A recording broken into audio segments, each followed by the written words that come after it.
ശരി സംബന്ധിച്ചു. നിങ്ങൾ പഴയ കൗൺസിലർ ഒരു പരിപാടി ഇവിടെ നടക്കത്തില്ല. നിങ്ങൾ ആയിക്കോട്ടെ. പക്ഷെ ഒരു കാര്യം നിങ്ങൾ വീപ്പക്കുറ്റി മാറ്റിയപ്പോ എന്റെ വില പോയില്ലേ? ആ വാർഡിലുള്ളത് എന്നോട് പറയില്ല.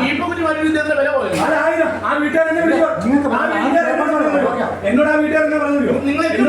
നിങ്ങൾക്ക് വിലയില്ല. നിങ്ങൾ അപ്പൊ എനിക്ക് വിലയില്ലാതെ എന്നാ പറഞ്ഞു? ഈ പരിപാടി ഞാനിവിടെ കാര്യം പറയണ്ടേ? ഈ കാര്യം പറയണ്ടേ?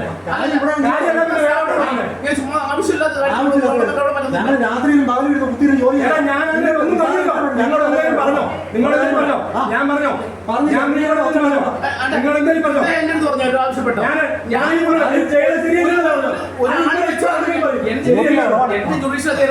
അത് ശരിയല്ല പറഞ്ഞത്. ശരിയല്ലല്ലോ. അത് മോശമാണ്.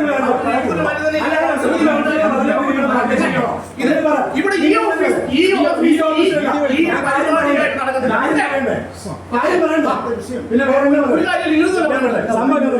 ഞാൻ ഒരു വീപ്പക്കുഞ്ഞ് അവിടെ ഇരിപ്പുണ്ടായിരുന്നു. അപ്പൊ കോൺട്രാക്ടറോട് ഞാൻ 2-3 ആഴ്ചയായിട്ട് പുള്ളിയോട് ഒത്തിരി പ്രാവശ്യം പറഞ്ഞു മാറ്റണമെന്ന് പറഞ്ഞു. പുള്ളി പറഞ്ഞു മാറ്റാന്ന് പറഞ്ഞു. അപ്പൊ ഞാൻ അറിയില്ല. ഇന്നലെ രാവിലെ ആ പുള്ളിക്കാരി പ്രസന്ന എന്ന് പറഞ്ഞ പുള്ളിക്കാരി എന്നെ വിളിച്ച് കഴിഞ്ഞപ്പോൾ ഞാൻ പറഞ്ഞു ചേച്ചി ഞാനത് കോൺട്രാക്ടറോട് പറഞ്ഞിട്ടുണ്ട്. പക്ഷെ അത് മാറ്റിക്കൊണ്ട് തുടങ്ങുന്നു പറഞ്ഞു. അത് കഴിഞ്ഞപ്പോഴേക്കും ബിന്ദു മതി പുള്ളിക്കാരനെ വിളിച്ചു. മുൻ കൗൺസിലർ ബിന്ദു മതി പുള്ളിയെ വിളിച്ചു. പുള്ളി വിളിച്ച് പറഞ്ഞപ്പോഴെ സാധനം എടുത്ത് മാറ്റി.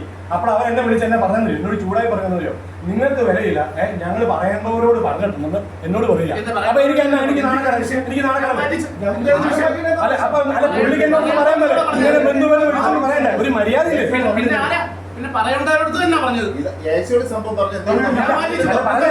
ഇല്ല പറഞ്ഞില്ല. അത് ശരിയാ ഞാൻ പറഞ്ഞു. പക്ഷെ പുള്ളി എന്നോടൊന്ന് പറഞ്ഞപ്പോ എന്നോടൊന്ന് മാന്യമായിട്ടൊന്ന് പറയണ്ടേ?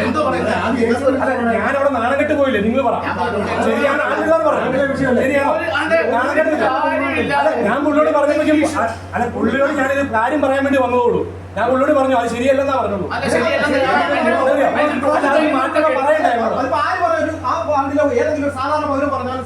അല്ല അങ്ങനെ സാധാരണ ഇവരുടെ നമ്പർ കിട്ടത്തില്ല. ടോണിക്ക് ഒരു ആവശ്യം ഉണ്ടായിരുന്നു. ടോണി അത് ബന്ധം